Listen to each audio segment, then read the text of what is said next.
So, this evening I'd like to start with a brief meditation. And unlike many of the other meditations that we've done in this class, it will be mostly an unled meditation. So I'll just say a few words in the beginning, and then we can sit quietly for 4 or 5 minutes. And then proceed with the meditation at our own speed. So just as a reminder, we place ourselves in a comfortable upright posture. And then cultivate as expansive and as compassionate a motivation for this session as we can. And then I simply would like us to take a series of cleansing breaths, as I've described earlier. In other words, when we breathe in, we feel that we're pulling in a very vibrant, clarifying white light energy that permeates our entire mental and physical being, and especially goes to those places where we might be experiencing any difficulties, any pain, any frustrations of energy. And we feel that this vibrant white light energy that we've breathed in goes to those very places in our body, in our mind, and loosens up those blockages, begins to dissolve whatever obstacle we may be experiencing.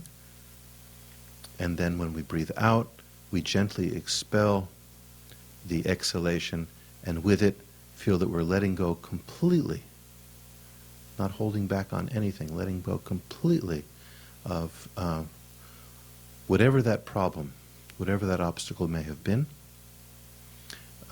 in the form of dark fog or smoke. So we'll see a little bit later in this session why I particularly want to put an emphasis on this cleansing breath. But for now, it's enough to do this several times. You can do maybe 3 or 4 or 5 such cleansing breaths, slowly and deliberately. It's wise not to do too many, because often that will itself may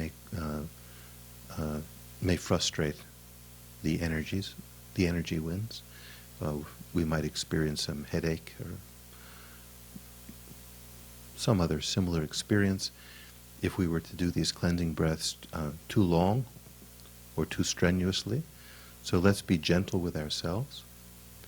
And then at the end of 3 or 4 or 5 such cleansing breaths, we just sit and simply experience the what we could call choiceless awareness, allowing the mind to be a clear, reflective mirror, noting whatever arises without running after whatever might be attractive, or running away from, or feeling any antipathy towards those thoughts or experiences which may be somehow negative. But simply stay like a clear, reflective mirror, being aware of whatever arises without running towards anything or running away from anything. So, again, start with the posture, the motivation, the cleansing breaths, and then stay in a state of choiceless awareness. And we'll do this for about 4 or 5 minutes.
So now we can allow ourselves to arise from whatever state of meditative concentration we have entered.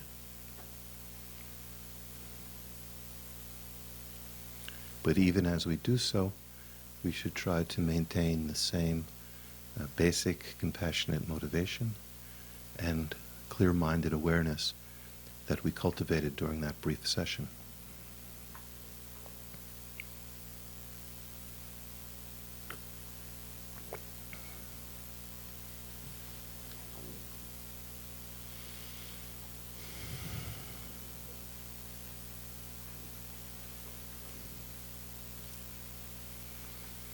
So, here we are on the fifth and next to the last session of this transforming problem module of the Discovering Buddhism series. And up to this point, we have been following this brief text known as the 8-verse thought transformation. And we have covered, to a greater or lesser extent, the first 6 of those stanzas or verses. The last one that we covered, number 6, is very much an enjoinder to the practice of patience. And that word patience, in this context, can be misunderstood. We might think that being patient is as we're really angry, but we're not showing it. We're kind of waiting there, kind of drumming our fingers, waiting until this uncomfortable situation is over. So we're being patient.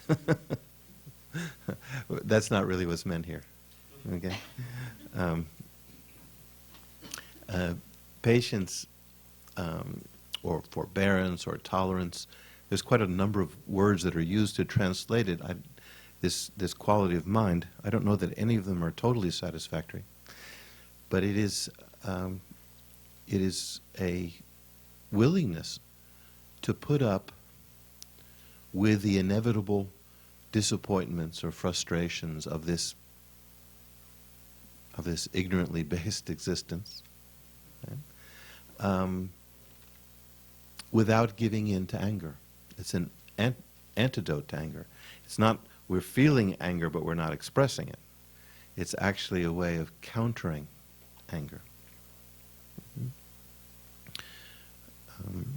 And as I think I mentioned in quoting His Holiness the Dalai Lama last time, one of the reasons why it's important to practice this patience to combat in so many different ways to combat the arisal of anger or hatred is that without that, without cultivating this quality of mind, it's impossible to develop full compassion, what we might call 360-degree compassion.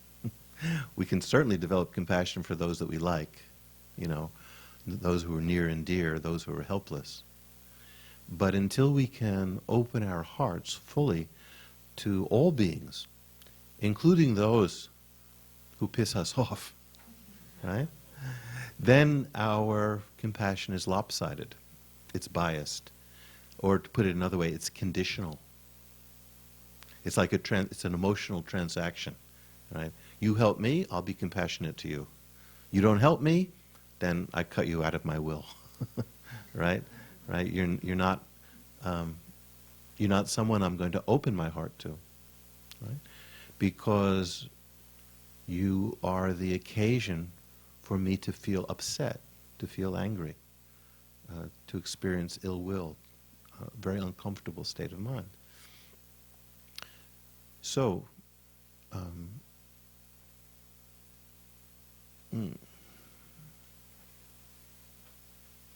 So ordinarily, what is it that causes this sense of anger to arise in us? Very often, it's caused because it arises because we're thwarted in one way or another. We have something in mind, something we want to attain or experience, and something is frustrating that wish. I spend a lot of time laughing at myself because I notice how quickly anger can arise, that kind of reaction can arise to the pettiest type of things. You know, I go to open a door and the handle sticks. Damn handle. You know, I go looking for, you know, the last slice of bread and someone's eaten it. You know, no bread, you know, or whatever it is, whatever I'm looking for. So it's as if the way it appears to me when I look back on it is that I have a whole set of things mapped out that I want to do, right?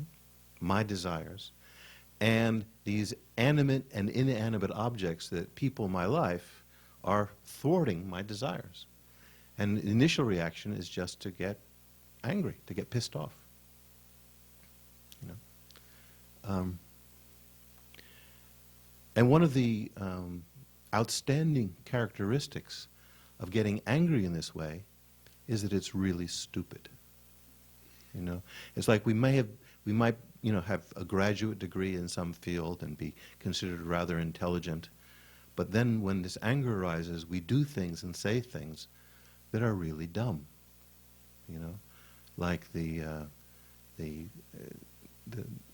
television isn't working, right? So we get angry when we kick it, right? You know, assuring that it's never going to work again, right?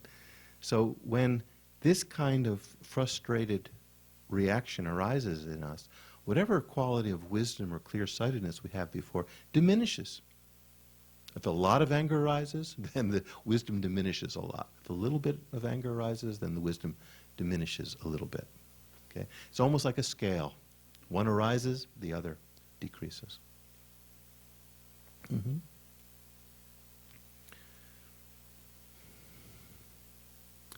Now, one of the ways of approaching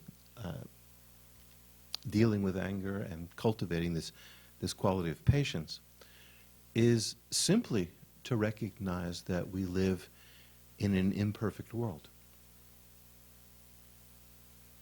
You know? And we're reminded of this all the time. That we can spend a lot of time and a lot of energy arranging something so it's just perfect, so it completely accords with our desires, with our vision. And you can use anything as an example. For instance, a vacation is coming up in a couple of months. So between now and then, you make all of these plans. You book the proper hotel.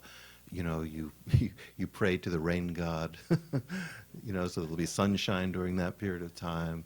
You know, you arrange everything: tickets, hotel rooms, all of these things. But no matter how well you arrange things, there's always the possibility that things are going to go wrong.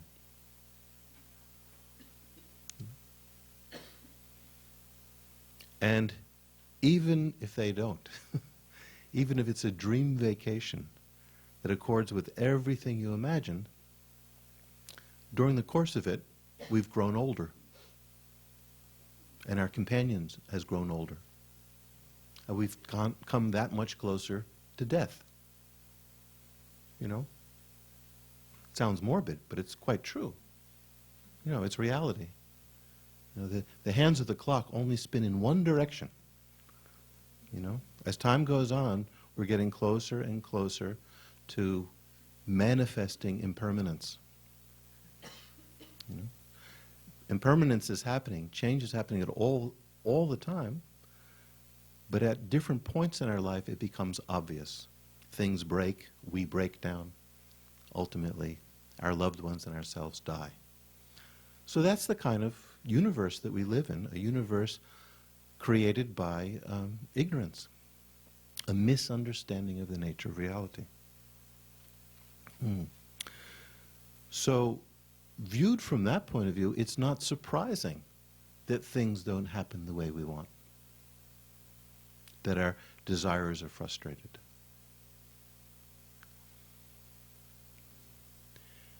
It seems very often that when we get angry, we're forgetting, on some deep level, we're forgetting that things are impermanent, that this world doesn't conform to our wishes, that more often than not, our wishes are thwarted. When we begin to understand that, then if something happens that doesn't accord with our wishes or that is frustrating, there's a certain, we have a certain cushion against it. We didn't expect things to be perfect. There was a title of a book that came out quite a number of years, I Never Promised You a Rose Garden. You know? So we're not promising ourselves that this world is a rose garden. And so when it shows the thorny side of things, we're not surprised. We're not angered. We're not angered by it. Mm-hmm.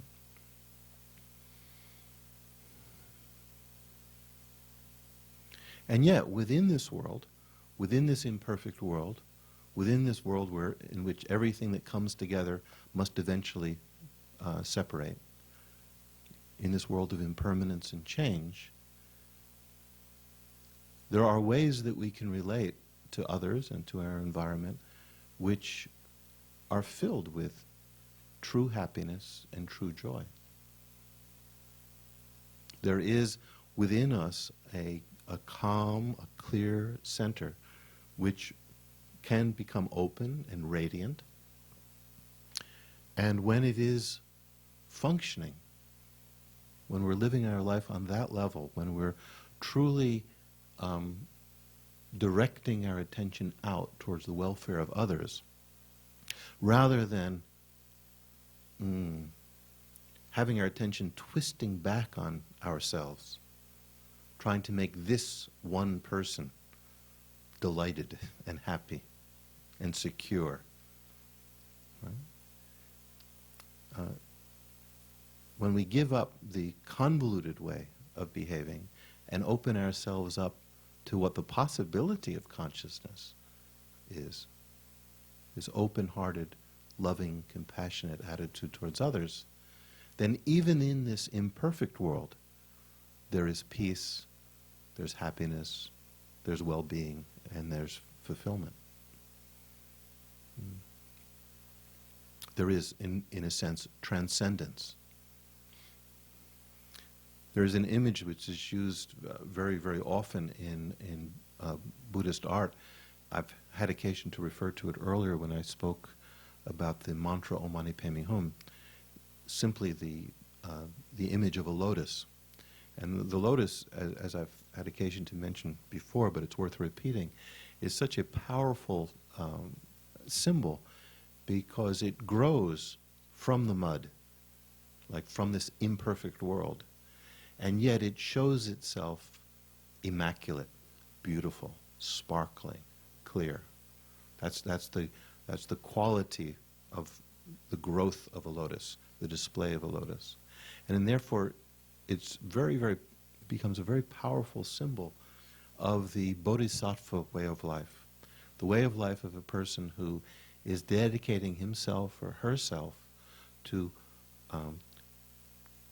removing from the field of consciousness everything that is preventing this clear, pure, inner enlightened potential from expressing itself and achieving enlightenment for the sake of being beneficial to others. So when someone has that quality of mind, that deeply compassionate dedication to the welfare of others and to the attainment of enlightenment for their sake, then that person is like a lotus. Even in the midst of all of this junk, all of these problems, all of this frustration, all this disappointment, even in the midst of that, such a bodhisattva remains in some deeply profound way, untouched. I don't mean untouched in the sense of being hardened, but untouched in the sense that his or her compassion protects that bodhisattva and gives that bodhisattva that strength, that purpose, that makes that life truly beautiful, like a lotus. So, none of that ability to transcend this ordinary, ignorant-based existence and experience this kind of joy or this fulfillment or this meaning in life, none of that is available if we still have a biased mind. You know, that if we divide the world up into those things that I like and those things that I don't like, those people that I like and those people that I don't like. You know, as long as we have that kind of partial, biased or prejudiced type of mind, then automatically it means that our heart isn't fully open and won't be able to become fully opened either. Because that tendency to close itself off against that part of the universe that I don't like, that's frustrating me, is too strong. So, this verse, this 6th verse on cultivating patience to overcome anger, is very, very important because given the inevitability that things aren't going the way we like, isn't always going to accord with our desires and wishes, and given the fact that only by opening our heart completely to everyone is it possible to cultivate the compassion that leads to this transcendent, enlightened experience, then the people who get us angry are actually great treasures.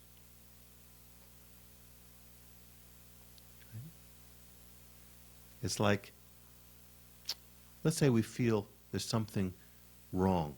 You know, we feel kind of vaguely ill, but we're not sure what it is. And we go in to see a specialist, some kind of physician, let's say. And this person examines us and pokes here and there and asks us, does this hurt? Does this hurt? Does this hurt? Does this hurt? Ow! Oh, okay, there's the problem, right? So we don't get angry at the physician for finding where the problem is. You know? We didn't like it when this person touched that delicate part in our body, but at least it meant now we're getting closer to the source of the problem. This is where we have to focus our attention. This is where the cure has to take place, there. You know, if my right arm is hurting, it does no good to treat my left arm. I have to go to where the problem is. So the person who serves as the object for our anger is actually doing us a great favor. It's telling us, showing us in the most dramatic fashion possible where the problem still exists, where there's something we have to work on.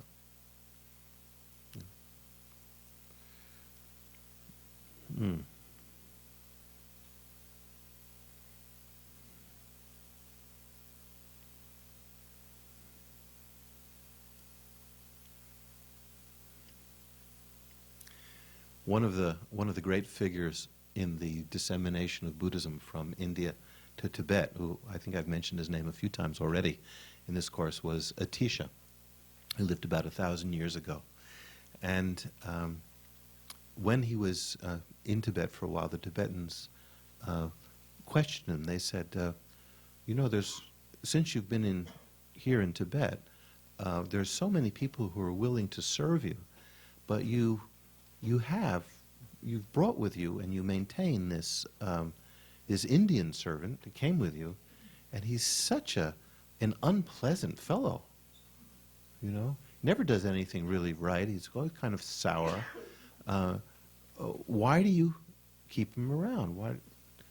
And he says, oh no, he's not my servant. he's my teacher of patience, you know. so, so he kind of explained, you know, that this is very valuable to have someone like that around. so, the so while Atisha was in Tibet, he made some efforts to try to learn Tibetan as well. He had translators with him, but he made an effort, like we all do if we're in a foreign culture, to pick up some words. And so when he would travel around, he would point out things, and the Tibetans would say, "Oh, this is whatever it is," in their native language, and he would try to remember it. And then later in the day, he would try to use that. So once, when they were on an excursion somewhere, he pointed up at this large boulder, and he said, "What is that?" And in Tisha's mind, he was thinking rock or stone. So they gave him the word for boulder. And so he memorized it. And then later in that evening, they were serving a soup or some kind of stew. And as he was eating, he felt something in his mouth, and he pulled it out, and it was a little pebble. And then, using his new Tibetan, he said, "Oh, look, I found a boulder in my soup." You know. So the Tibetans thought this was just fantastic, and they fell on the floor, were crying and screaming with laughter, at this mistake that Atisha made. So after finally, when they stopped, screaming with laughter, he says, "Finally, I can send that servant back to India. You Tibetans will be my teachers of patience."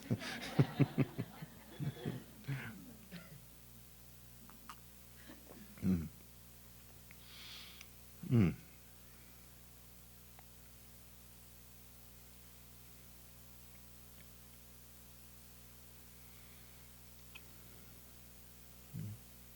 Sometimes it is true that the practice of patience is a matter of, this kind of stoic willpower. Sometimes that is involved. In other words, something is causing this kind of anger, discomfort to arise, and it's already pretty strong. So you can't eliminate it immediately from your mind, so you at least try not to express it. Sometimes there is an element of that in the training. But ultimately, the training to overcome patience is either to oppose it with its opposite thought, which is love, cultivating love towards that very same object which is now the trigger for the anger, and the rationale here being that it's impossible to carry two such opposite attitudes at the same time. Mm-hmm. So if we can look at that object from another point of view and see the attractive, lovely qualities of the person who's angering you, then the anger that you feel, there's just no place for it anymore. It's overwhelmed. Its place is taken by the love. And the other technique, which is more profound, is to begin to question what is it or who is it that I'm getting angry with, and who is it who is getting angry. And not being satisfied with the simple answer, that annoying person is the trigger and I'm the one who's getting angry. Go further than that. What exactly in that person is producing the anger? And who exactly is it who is getting angry? So this becomes a wisdom meditation, a meditation in trying to find out what images are we holding in our life of self and others, and do they correspond to reality? Okay.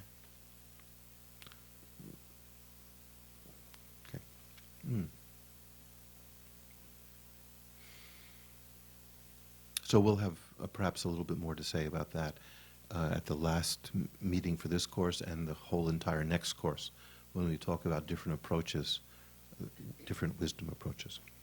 Okay? But now we're getting into the seventh stanza, this seventh set of verses, which in a way is a summary of everything that has come before in this text. So just to read it, the seventh stanza is as follows.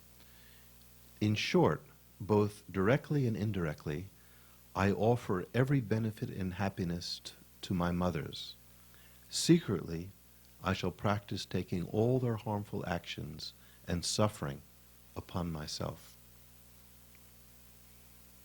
So both directly and indirectly, I offer every benefit and happiness to all my mothers.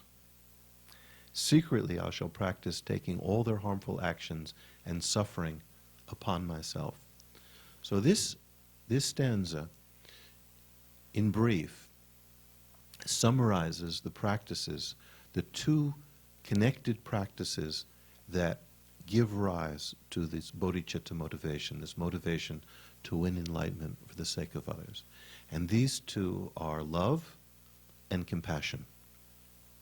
And within this context of these teachings, love and compassion aren't just vague, nice emotions. They're very clearly defined attitudes of mind, attitudes of heart. I wonder, can anyone give a short, sweet definition of either love or compassion? Or for extra points, both? Anyone? Anyone want to try love? Yes?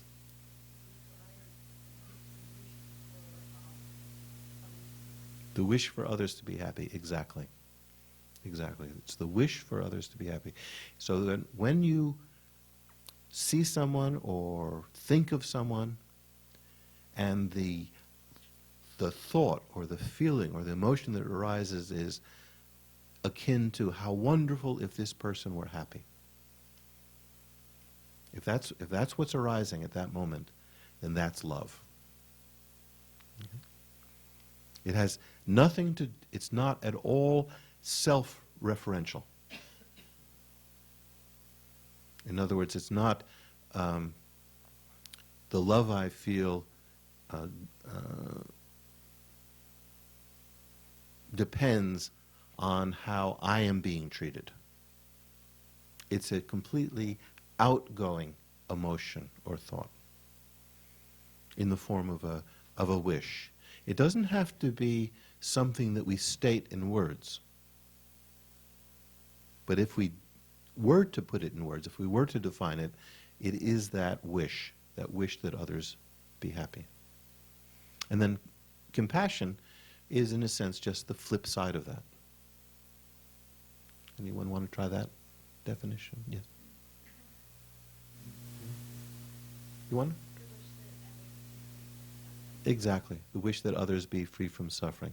So the difference between love and compassion is simply what's appearing to the mind at the present moment.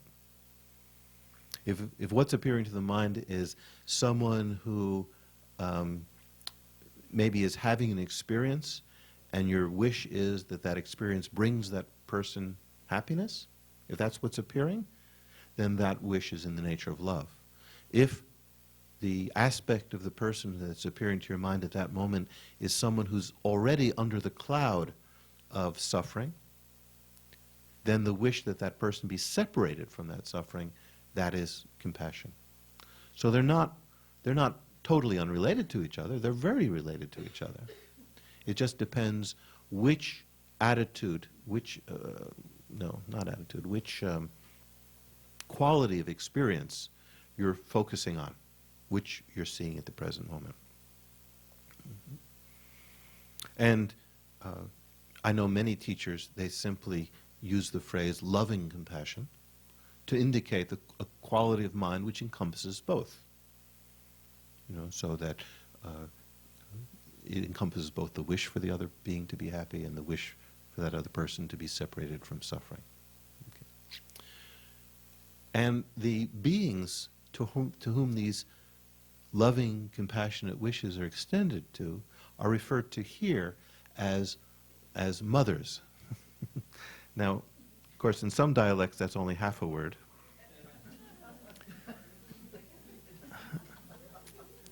But here it says, I offer every benefit and happiness to my mothers. And the reason that this word is being used here is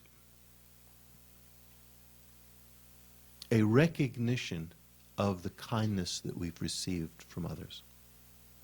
And then the mother, the one who carries us in her womb for 9 months and protects us and feeds us and is willing to go through all kinds of difficulties just for us to survive, without whom we couldn't survive, the mother simply serves as the standard or the criterion or the epitome of the loving kindness that we receive from others.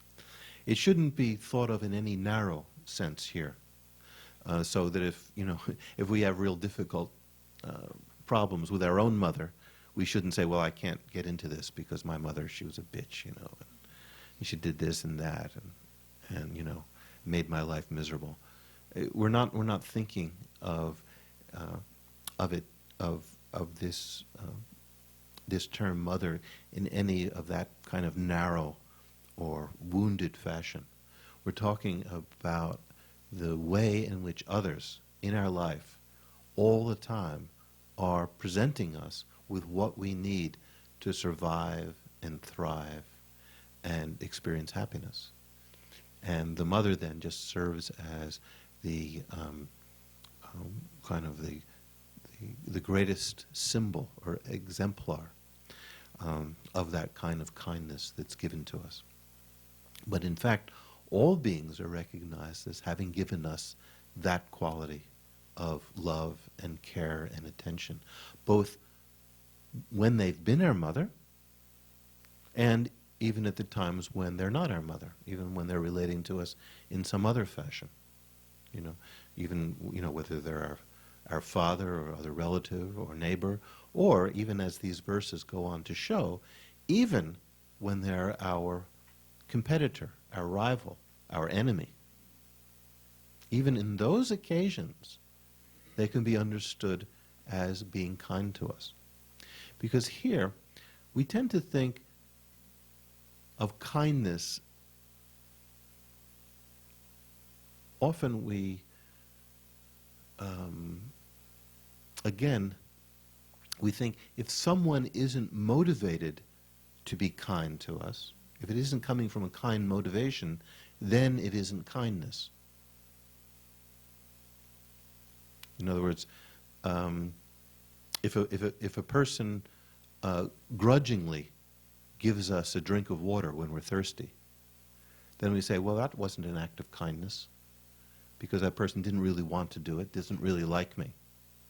But the fact of the matter is that if that person hadn't given us a drink of water, we'd still be thirsty. So the kindness from this point of view is what we receive. It doesn't have to do with the motivation of the person who did it. It's the very fact that without others, we couldn't survive. And this is especially true for us humans, isn't it? More than probably almost any other creature on this planet, our very survival depends on a tremendous amount of care from a large number of people, starting with the mother and other close relatives, but continuing on in our life. We go through an extended period of helplessness as humans, don't we? Very obvious, clear helplessness when we're just a few days and a few weeks and a few months old. Already gazelles and other animals on the plains are able to run and escape from tigers and lions, or fish are able to swim or find food. But as humans, we're not able to do that for long periods of time, to fend for ourselves. And then even when we can more or less fend for ourselves physically, then we enter into that very awkward, prolonged state of adolescence, in which we're still not a whole functioning, member of whatever society we're in. Some cases, adolescence can last 6 or more years. right? But even for those who go through it rather quickly, it still takes a long time, doesn't it? So, especially as humans, we're constantly dependent upon the kindness of others, whether they intend to be kind to us or not. That our welfare is dependent on so many others. So referring to others as, with this term mother, is a recognition of this dependent quality of our existence. That our happiness, our very survival, is dependent upon the efforts of so many other beings. And, in this case, especially typified by the mother, who gives us birth and cares for us when we're at our most helpless.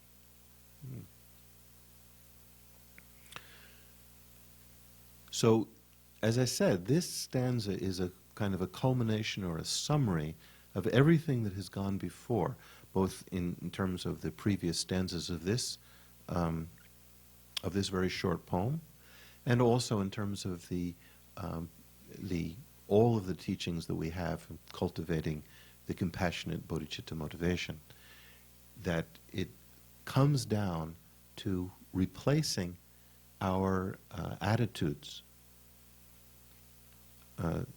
replacing the various destructive attitudes of mind, habitual attitudes of mind, replacing them with love and compassion, of relating to others in that way, of radiating out those types of wishes for others' welfare and for the removal of suffering.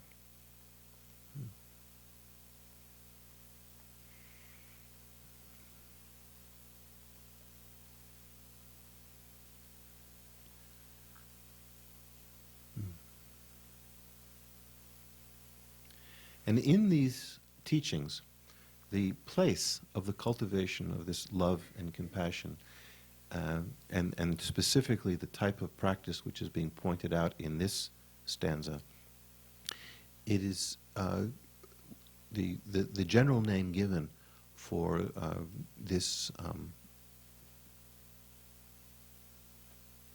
this kind of spiritual technology that we're training ourselves in, is referred to as exchanging self for others. Exchanging self for others.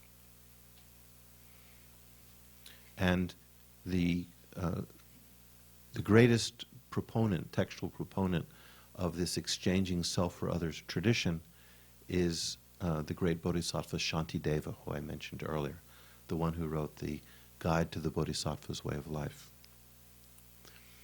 Mm-hmm. And so this tradition, the exchange of self for others tradition, comes through great masters, most especially through Shantideva, down to the present time. There are other traditions for cultivating this precious bodhicitta attitude. The other main tradition is often referred to simply as the 7-part cause and effect meditation. The 7-part cause and effect meditation. And this starts, it's very strongly based on recognizing the kindness that we've received from others, especially starting with the mother again, as I mentioned before, and then recognizing that just as we've had a mother in this lifetime, we've had a mother in every lifetime, and therefore all the beings, no matter what masks they may be wearing at the present moment, no matter what their relation to us now might be, everyone has given us the same kind of care or nurturing as the ideal mother. And so referring to them as mother beings is a recognition not only of their current kindness to us, but that in the past they've given us the ultimate kindness. Mm-hmm. So there is a tradition of meditation which starts on that basis, and then once we recognize the extraordinary kindness we've received from others, automatically comes the wish to return that. And that leads to the wish to attain enlightenment, because the best way of repaying or returning the kindness we've received is to lead others along the spiritual path to their liberation and to their enlightenment. Okay?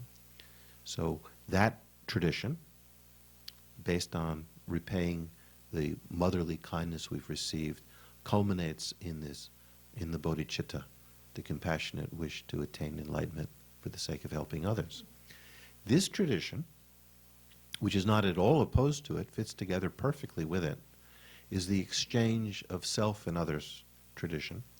And it is said to be a little bit more difficult to cultivate, that it requires a bit sharper intelligence to be able to put this exchange of self for other technique into practice. And in fact, in practicality, these two traditions are taught together. There's ways of practicing both together.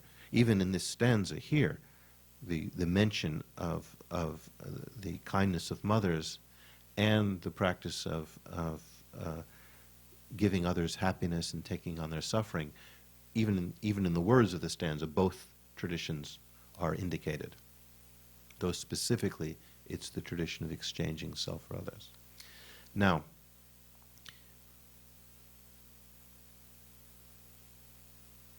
as His Holiness the Dalai Lama points out in some of his commentaries, this phrase, exchanging self for others, doesn't mean that we place ourselves in another person's position and place that person in our position. It's not that kind of exchange.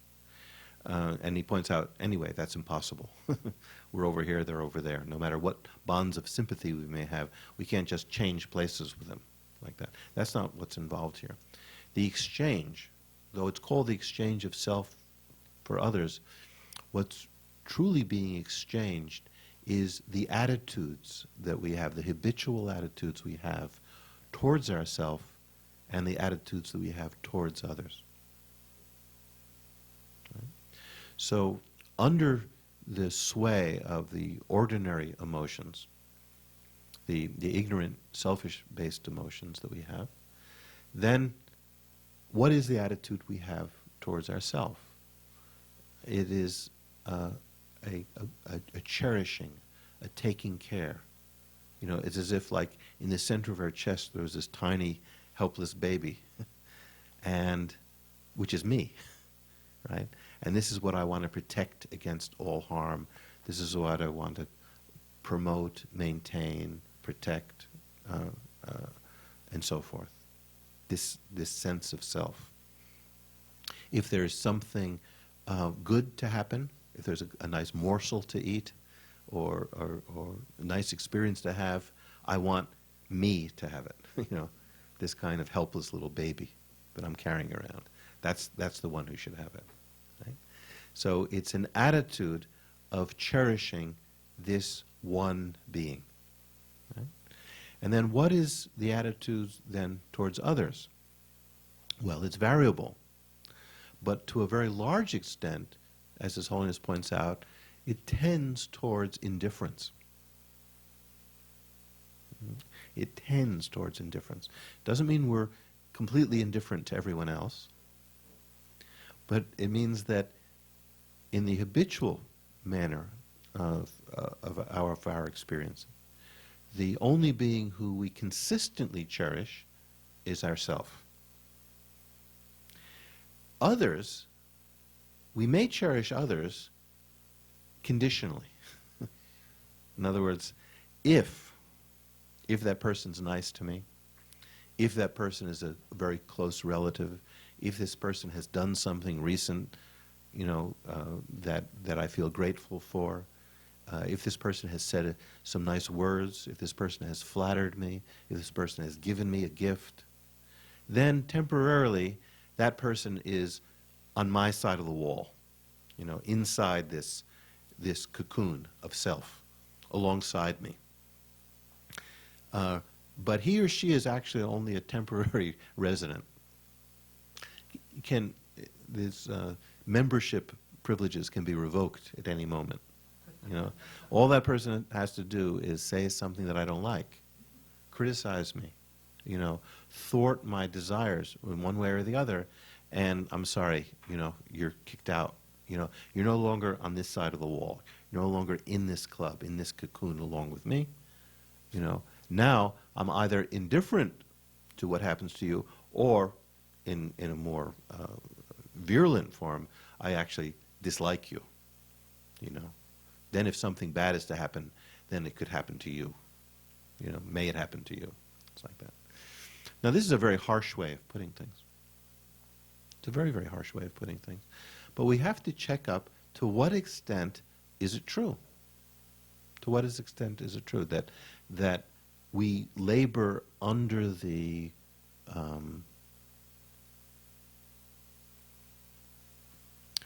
or to put it another way, that we're slaves to this self-cherishing attitude.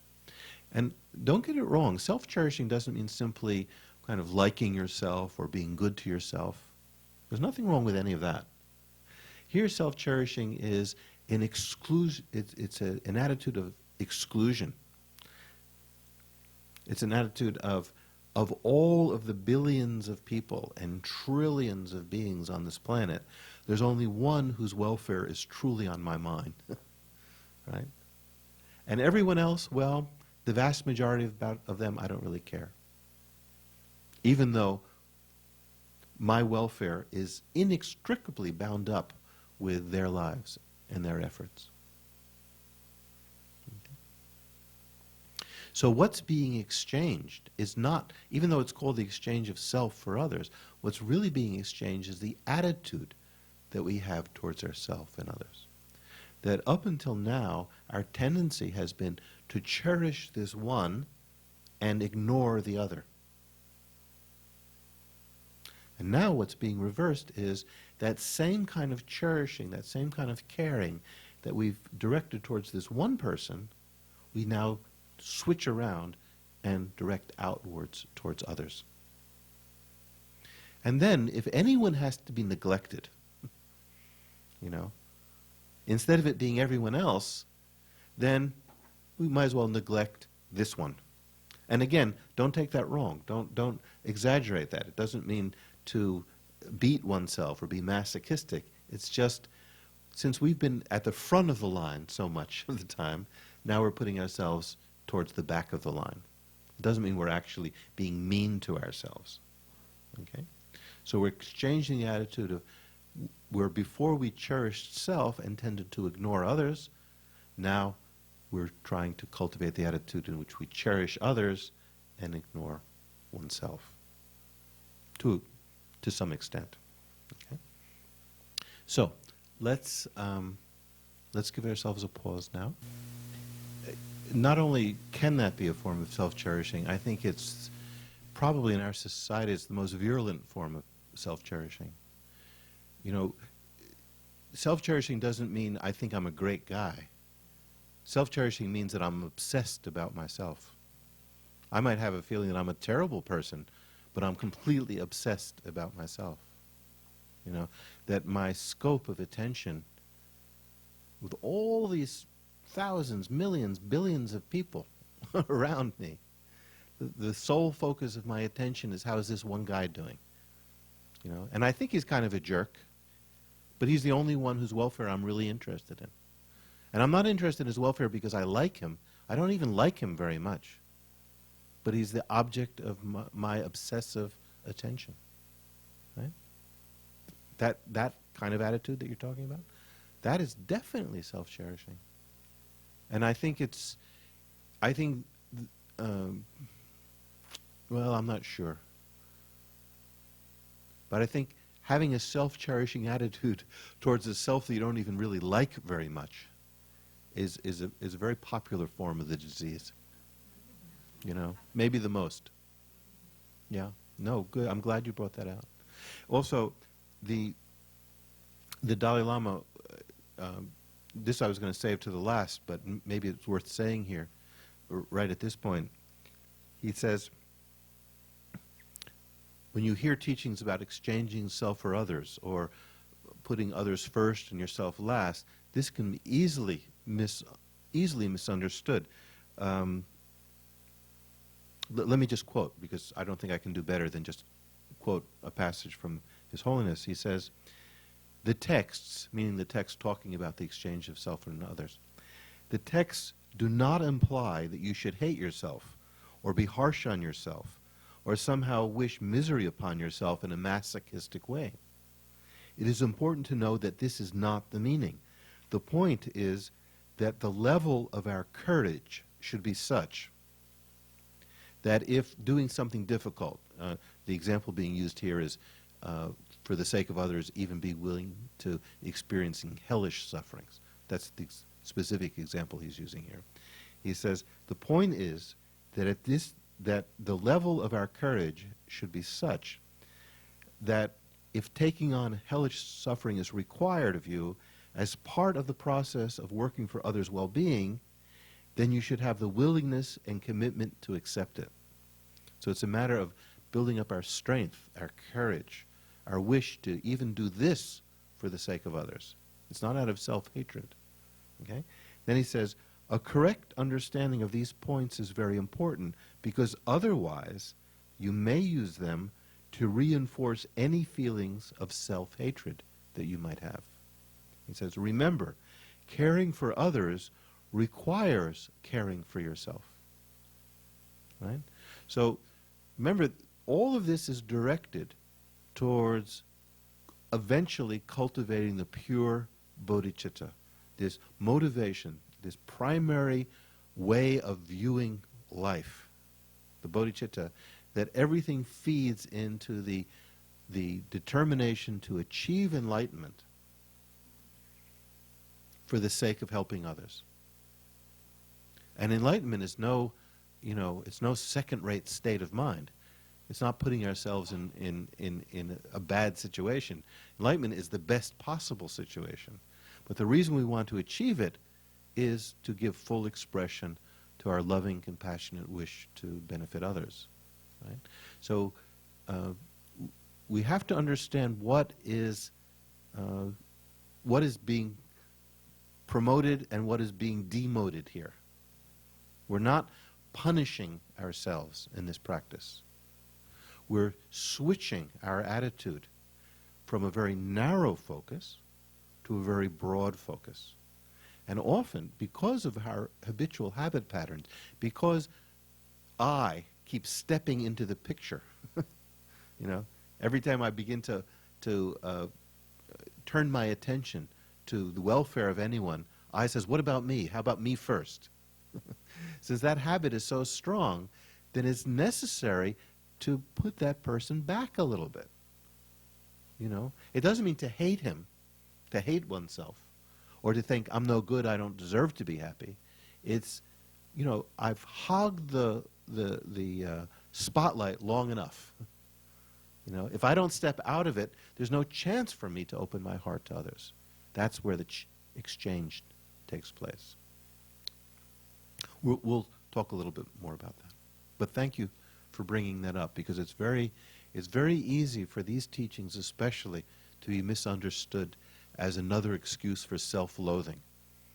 And it's most emphatically not what it is. Okay? I have to admit, feeling a certain trepidation, fear, discomfort in teaching this evening's class that I haven't felt in any of the previous ones. And I think it's because these teachings on the exchange of self and others, and particularly what's embodied here in the 7th stanza of giving others happiness and taking on their suffering, is often said to be the most profound of all the dharmas. One teacher that I know, one Tibetan Lama that I know, he was once visited by it sounds like, I didn't see the person, but it sounded like a rather brash person, man. And this man went up to him and he said, I'm not interested in any of the kind of regular teachings that you can get in any kind of book. He says, I want the most powerful, most esoteric, most hidden teachings that you Tibetans have. Right? And so I thought the rest of the story was going to be that the Lama was going to, hit him over the head with something, say, get out of my sight, you obnoxious person. But the Lama didn't. The Lama instead taught him the exchange of self for others as described in this paragraph, the giving of happiness and the taking on of suffering, what's known as the Tonglen, or the giving or taking practice, which I'll talk about a little bit more. So, and in fact, the more I've studied over the years, even though there are teachings which are technically more complex and profound than these, in terms of what truly makes a difference in a person's life, and whether we are a selfishly oriented, alienated individual, or whether we're an open-hearted person in contact with our own love and compassion for others, in terms of that, in terms of this incredible change, transformation that we so admire, like the fruits of which we so admire. If we have this feeling towards beings like His Holiness the Dalai Lama or Mother Teresa, or someone whose life is being led obviously for others, we feel we're in the presence of a truly transcendent or transformed being. It's this teaching, more than any other, which accomplishes it. More than any other. So I feel, I guess part of the hesitation I felt about this evening was that it is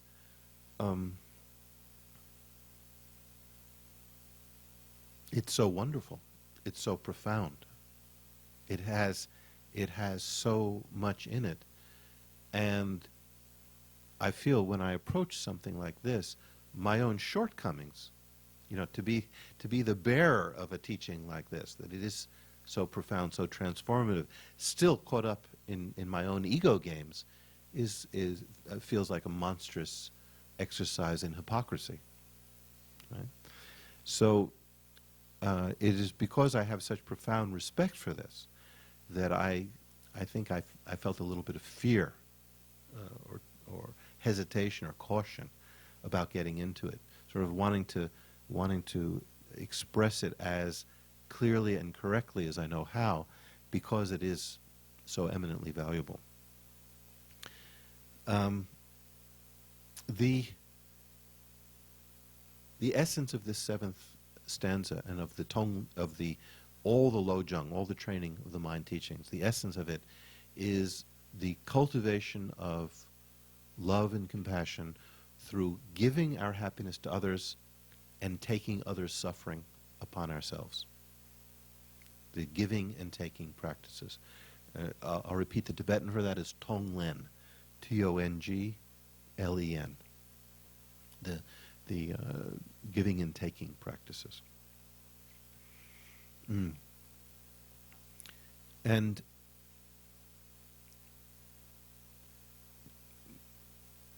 for me, one of the best ways of getting into it is to relate to something that comes completely outside the sphere of Buddhism, Tibetan Buddhism, or any spiritual path. One of my relatives, who has no interest or training in religion or spirituality that I'm aware of at all, he was telling me many years ago about his son who was going through the pain of teething. And if any of you are parents or have spent time around kids when they're teething, you see the extraordinary suffering and almost the confusion that goes along with it. Like, what is my body doing to me? Why am I experiencing all this pain?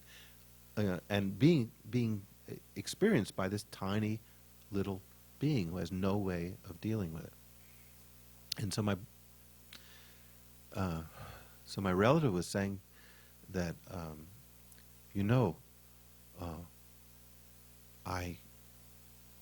when I look at my son experiencing this pain of teething, I just wish I could take it on myself. Right?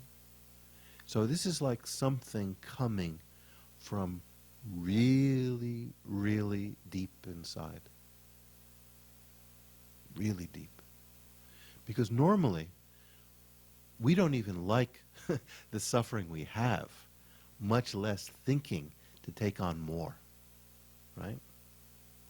You know, like if I have a headache, I don't think, oh wow, wouldn't it be great to have twice the headache that I have now? I immediately figure out, try to look for some ways of decreasing it.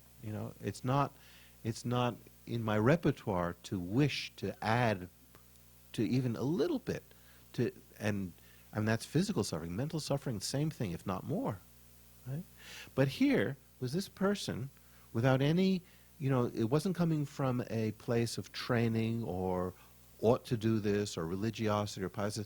It was because his heart was so open to this child, his child, that he truly would have been happy if at that moment his gums started aching and the child stopped crying. He actually would have experienced that pain as happiness. I'm convinced of it, And he wasn't showing off or anything. He was just expressing. It's probably one of the deepest things he's ever expressed to me in all the years we've known each other. Is that thing? And when I've repeated that story, or when I've just kept my eyes and ears open, you see that. You see that in around us all the time. So there is this capacity to link with the welfare of others to such an extent that you would gladly take on the suffering if it meant that it would alleviate another person's suffering. And so I think that this practice, this Tonglen practice, is tapping into something very, very, very deep in us, that we don't normally express. We do express it in these, like in the situation I just described. But normally, it's not what, it's quite opposite to the way we normally think.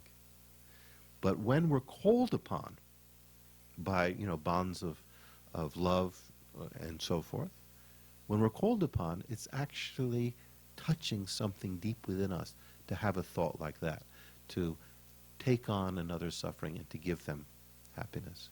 And it has nothing to do with martyrdom. And has nothing to do with feeling I'm a bad person, therefore I should suffer in place of this other person.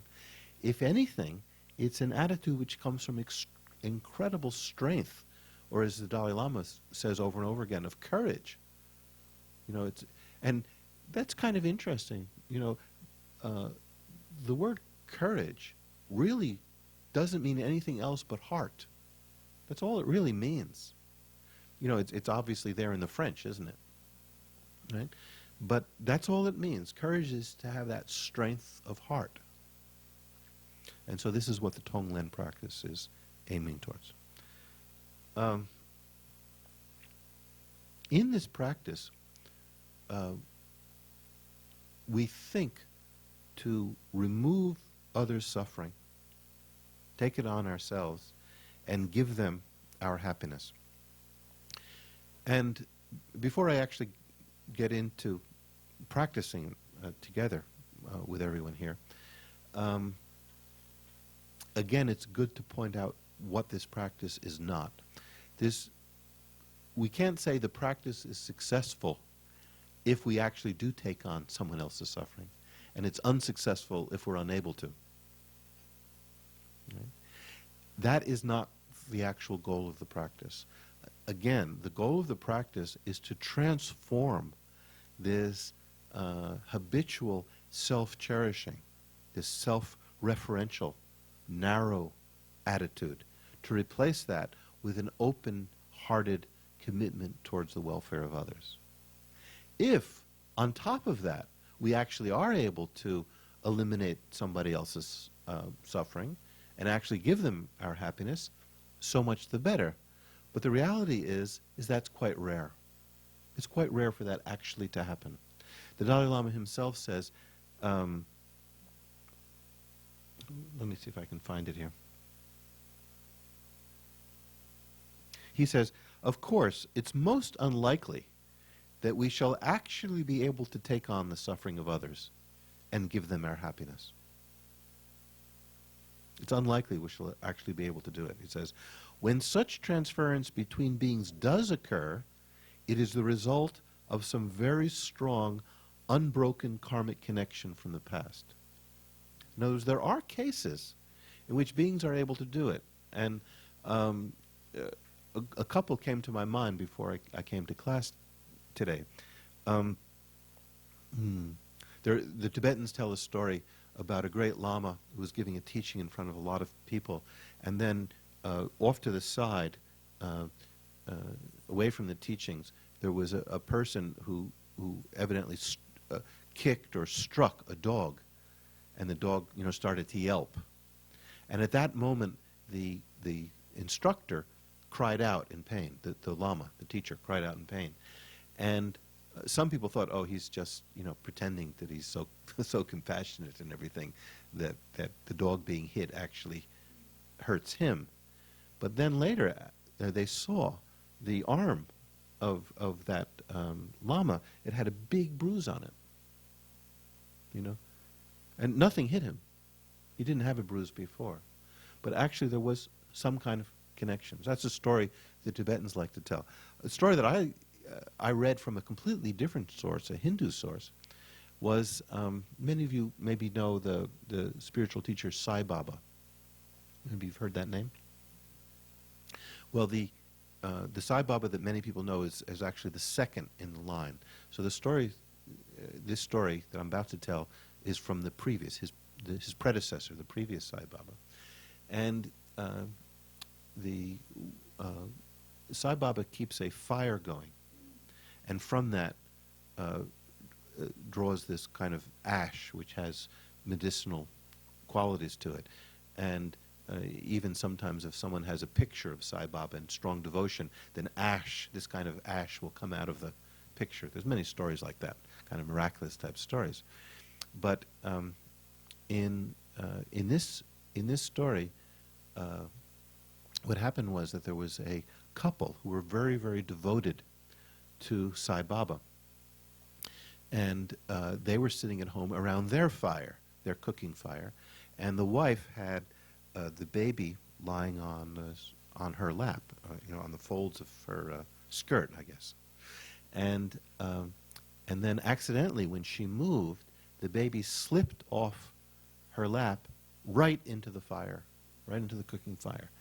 And as they reached for the baby, their faith in Sai Baba was so strong that they just intuitively called out, "Save us, Baba."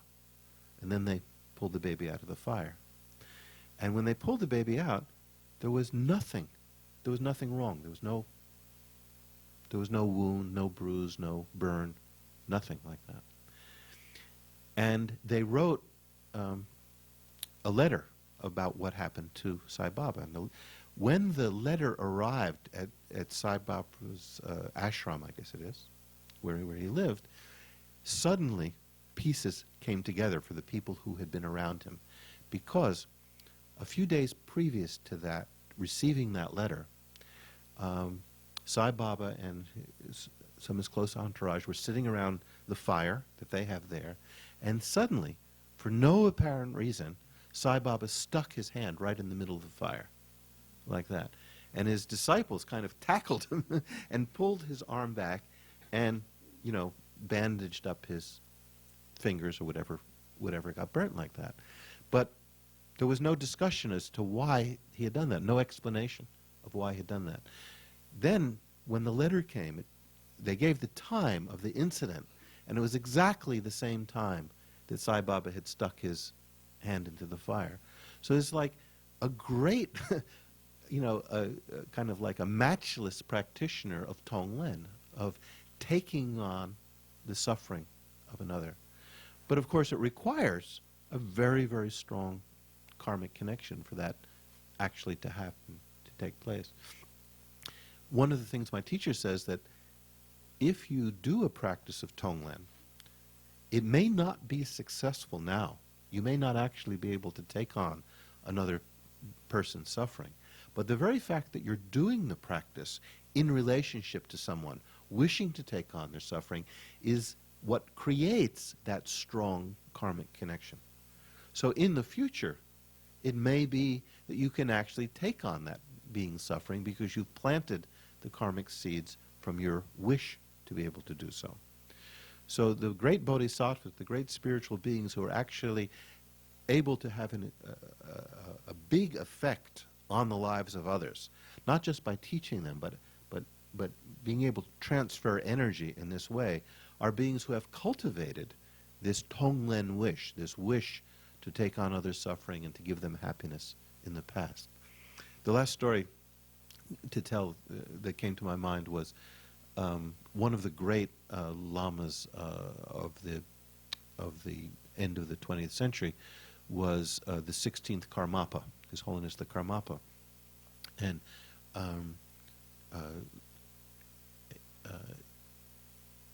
he passed away in Chicago, I believe it was a hospital in Chicago. And people who were attending him, doctors who were attending him at the end, said it was very extraordinary because in the last period of his life, every time they went to see him, he seemed to have a different disease. Then they'd go visit him the next day, and he seemed to be having, that one was gone, and he seemed to be having another one. Then the next day, that one was gone, and another one. And it's very hard, with kind of a limited view to figure out what was happening. But it didn't seem like His Holiness the Karmapa was suffering from any of those diseases. It was that as his life was ending, he was taking on extraordinary suffering of others. Right? So some beings who have planted these karmic seeds, who have gone beyond this kind of self-limited quality, who have truly opened their hearts to others, are able to effect a transference of energy, of actually being able to take on suffering or give happiness. I mean, certainly sometimes we're in the presence of someone and we suddenly feel happier, just because that person is radiating out a calm, clear, happy quality. So it is possible. But at this stage of our practice, as I said before, the practice doesn't rise or fall. It doesn't succeed or fail on the ability of the practice actually to solve anybody else's problems. The practice will sink or swim depending on the extent to which it helps us overcome this demon of self-cherishing, as Lama Zopa Rinpoche often likes to call it. This demonic force. And I don't mean to use it as like some external being, but this quality of mind which says, I'm your best friend, and my advice to you is look out for number one. Forget about everybody else. Take care of yourself first. Then if you have some energy left over, then you can, throw peanuts to the crowd. But basically, if you want to be happy in this life, follow greed, follow self-cherishing, take care of yourself. That voice, that self-cherishing voice, is a liar, according to these teachings. And the reason why our lives are limited is because we heed that self-cherishing. There was a Tibetan Lama who was very much admired. He lived also quite a number of, I think it was also close to about 900 years ago, 900 years ago. And one of the reasons he was admired was that his style of practice was so down to earth. He wasn't an educated person by any means. In fact, his career started as a thief, a highwayman.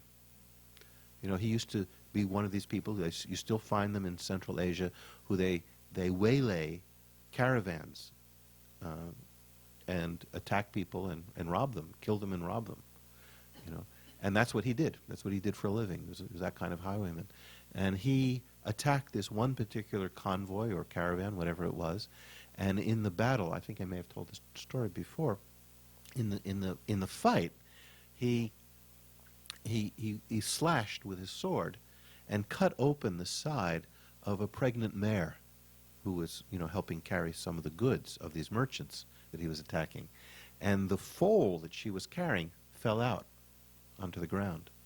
And as the mare was dying, with its dying strength, she was licking in this very protective, motherly fashion, was licking this newly born, prematurely born child, this foal of hers. And this had such a transformative effect on Ben Kunyel, seeing that the dying efforts of this horse was to protect another being, that his whole life kind of flashed in front of him. He realized that everything he'd been doing up to this point was wrong, and he completely gave up that way of life. And he joined a monastery, tried to become a monk, and tried to practice these transformative lojong, these mind transformation teachings. And he did it in this very kind of crude but very effective manner. So there's lots of stories told about him. One of the favorites is that he was doing a meditational retreat, and he had his place. It was kind of a little bit like a cave or something, and he had it set up a certain way. But he knew that on that particular day, that his patron, the one who kind of supported him in retreat, was going to come for a visit. So that day, when he set out his altar, he took special care to make, the water bowls look particularly nice and have all the things set up and the candles and flowers, and he really made an effort to make it look really, really attractive. And then he sat down to do his meditation session, and in the beginning, like a good practitioner, he checked his motivation before he started. And as he sat there, he realized, well, my motivation for making really especially beautiful offerings today was just to impress my patron, so that he'll increase my patronage or he won't cut me off. So he says, I had no good motivation for that. So what he did was he went to the fireplace and he scooped out the ashes and he threw them all over his offerings. Like he just covered his altar with ashes. And he says, I throw this in the face of self-cherishing.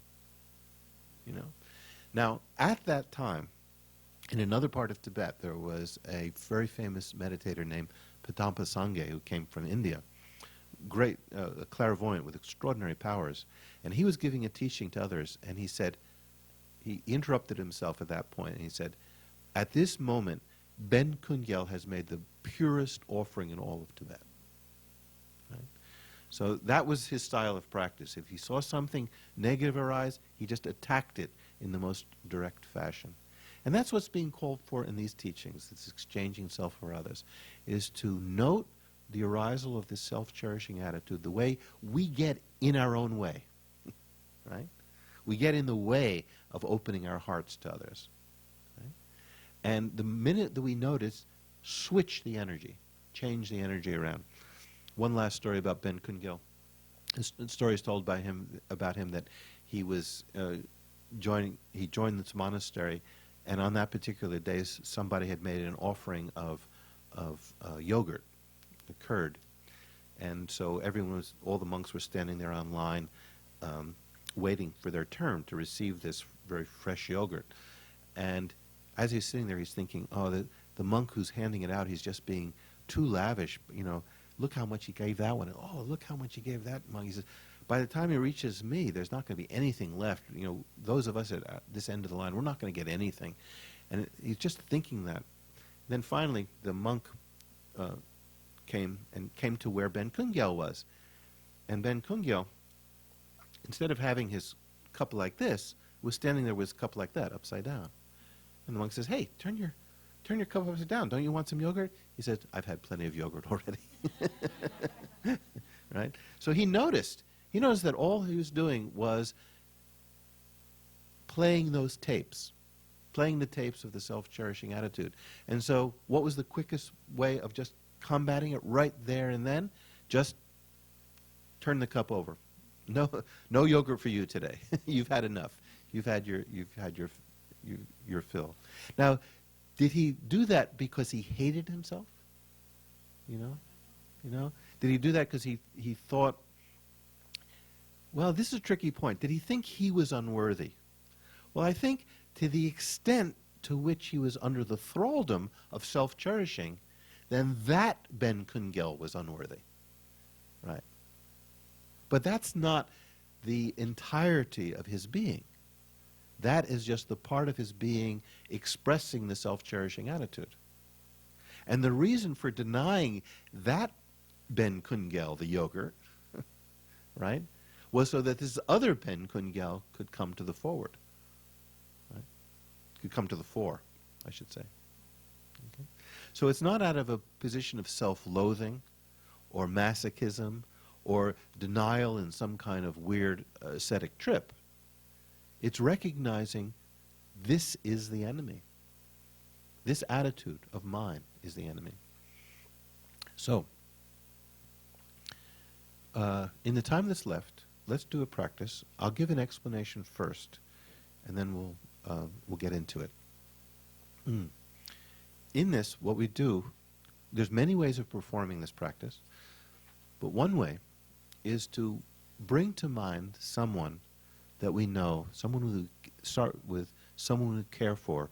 We can even start with ourself, but in this case, that can be a little bit tricky.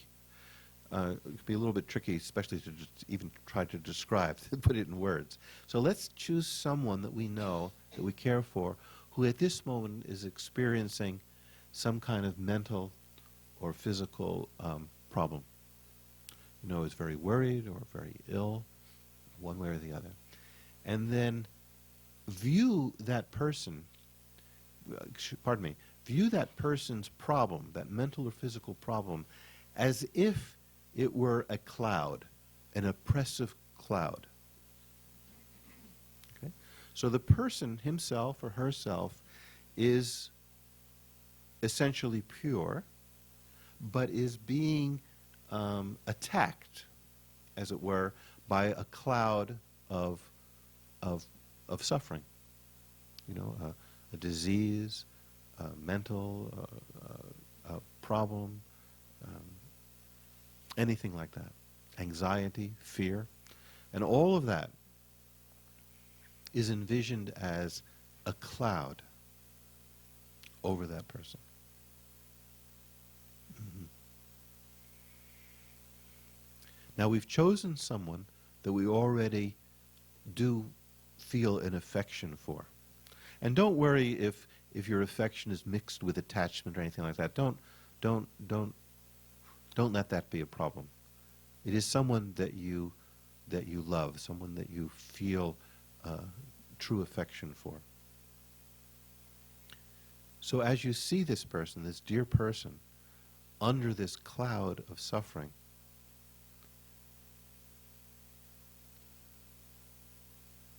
think how wonderful it would be if this cloud could dissipate, if he or she could be separate from its influence. You know, no more mental worry, no more physical disease, no more anxiety, no more sickness, whatever it is. No more loneliness, no more fear. And allow that thought of how wonderful it would be, how beautiful, how delicious it would be if he or she were separate from that suffering.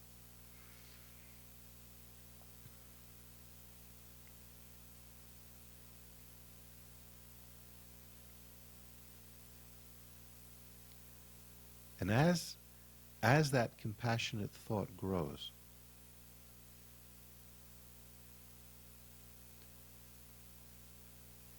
we feel, I just can't wait until this cloud disperses by itself. It may never disperse.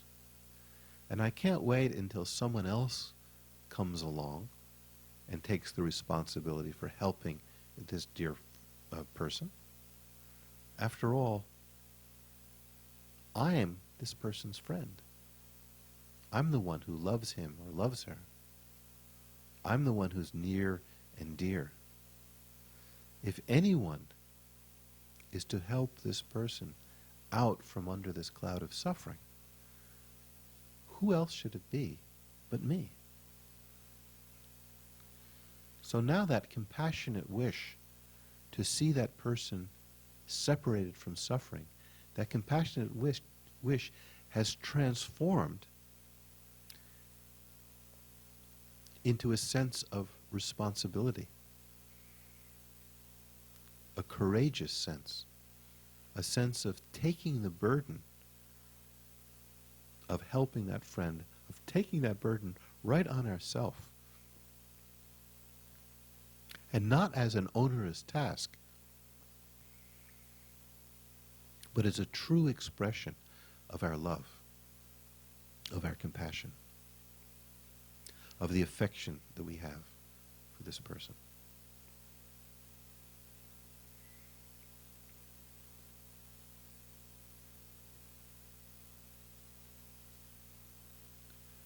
So now,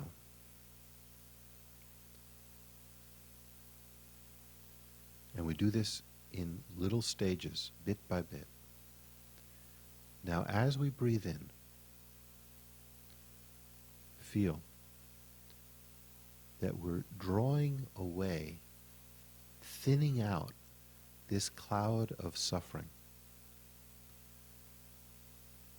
and we're pulling it towards ourselves.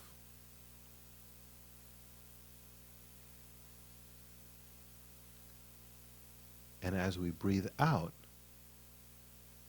we're giving to this dear friend of ours whatever he or she needs to be happy, to be whole, to be well. So as we breathe in, we're drawing away this cloud of suffering, drawing it into ourselves. And then as we breathe out,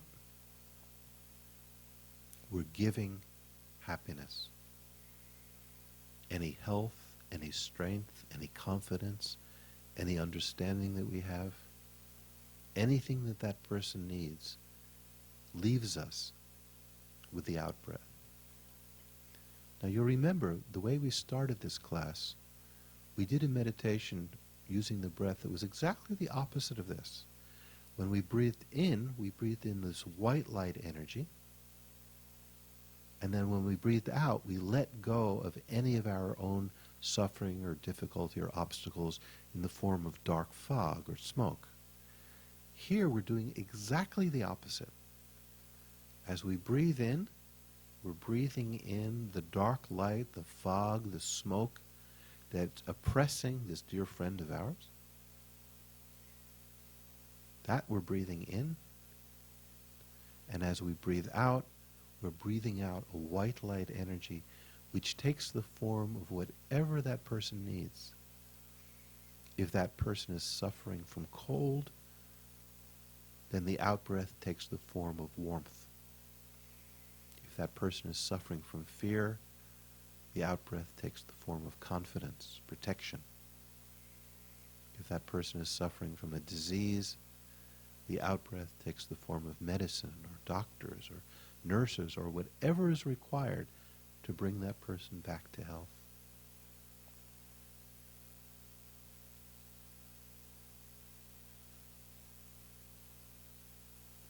So gently remove layer upon layer of this oppressive cloud of suffering.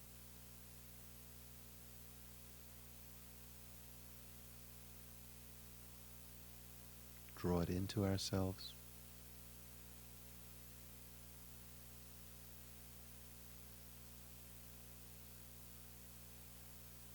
And as we breathe out, give. Give whatever is required.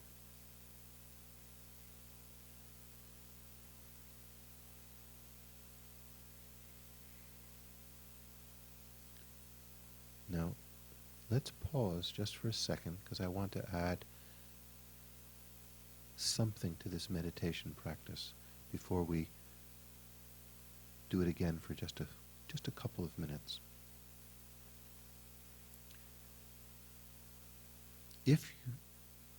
if our imagination was very strong, and we saw before us this friend of ours, this loved one, suffering, and we allowed the compassionate thought to grow strongly enough that we not only wished that person to be separated from suffering, but that we took upon ourselves the responsibility of helping. Then as we breathed in and even imagined to take on that suffering, actually getting closer, bringing that suffering really close to ourselves, that disease, that anxiety, that fear, whatever it is, we may have noticed, if our imagination was sufficiently strong, we may have noticed that something in us recoiled from what we were doing. We love our friend, we want to help him or her, but the thought of actually getting that close to their suffering and to have that suffering come right into me, into my heart, aroused some blockage. Something in us recoiled from that, perhaps. If that happened, this is excellent. Why? Because we've begun to identify the self-cherishing attitude. That blockage, that habitual, no, not me, no, not that close. I don't want that suffering.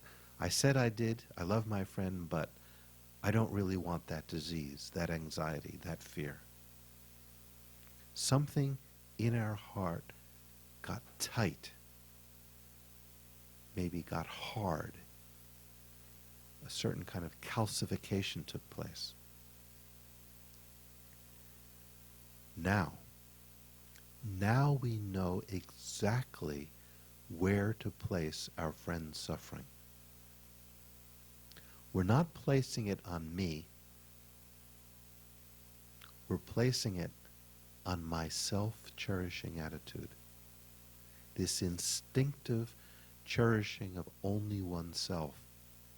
This closing off, this hardening of the heart, that intuitive reaction, that is the sign of the self-cherishing. So where are we going to put that suffering? Right on the head of the self-cherishing attitude. So the destructive quality of that fog, of that smoke, of that cloud that hangs over our friend, that destructive quality is taken on and it is used to combat our own self-cherishing. You can think of it as a lightning, a flash of lightning, which pulverizes a hard rock, or powerful acid that eats through something heavy and solid. The suffering that we draw on from our friend into our heart is directed against this self-cherishing attitude. It's not directed against me. It's against what is preventing me from achieving true openness, true happiness, true enlightenment. It's being directed against my worst enemy. So we use the energy of our friend's suffering to pulverize, to dissolve, to destroy this demon of self-cherishing within. We lay it right on the head of the self-cherishing attitude. We draw it right to that point. And when we do, something opens up. It may not be much. It may be just a tiny, tiny opening, a tiny relaxation. But even a small amount of it becomes an extraordinary source of love and compassion for our friend. Before, the tension was so tight, nothing could crack it. But the suffering that we took on from our friend has begun to crack it open, to dissolve it. And in that relaxation that we experience, in that is the source of the happiness, the love that we give out with the out-breath.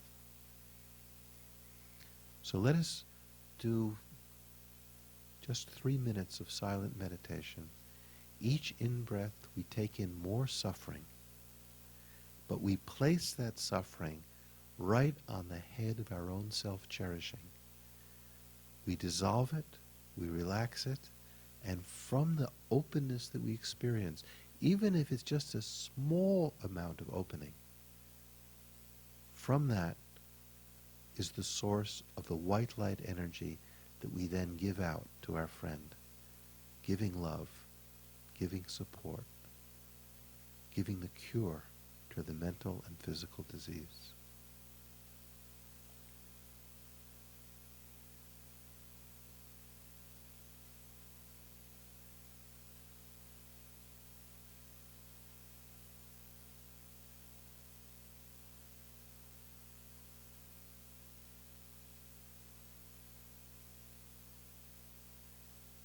And allow yourself to see the smile return to the face of our loved one. Allow yourself to see him or her becoming better, happier, healthier.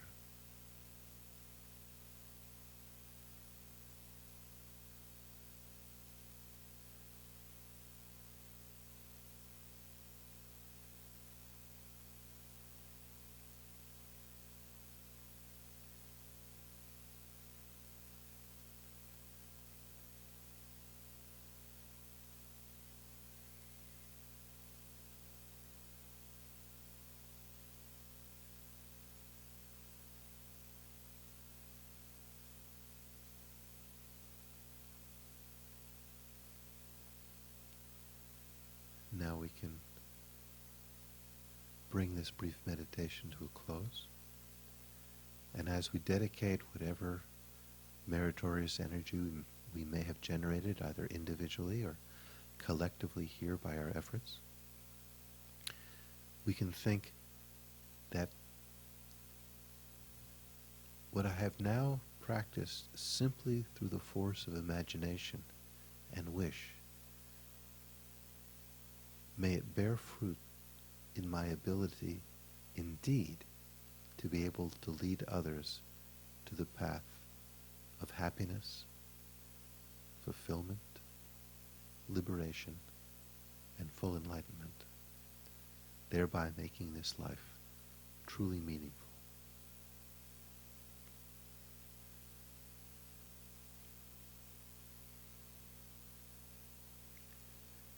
Then, in the week that follows from this, if you discover yourself face to face with someone who's experiencing a mental or physical problem, if the conditions are such that you can do a form of this giving and taking meditation there, right there with that person, if the conditions are conducive, you could try that. If not, you can wait until you're in some safe or controlled environment, bring that person to mind and try the practice. Try it with people you actually meet, and especially look for the arisal of this intuitive, self-cherishing reaction in one's own heart. That tension, that recoiling. And instead of being disappointed, be happy to have discovered this is where the enemy dwells. And then place any suffering that we've observed on the very head of this demon of self-cherishing. and then discover the treasure that lies trapped within it.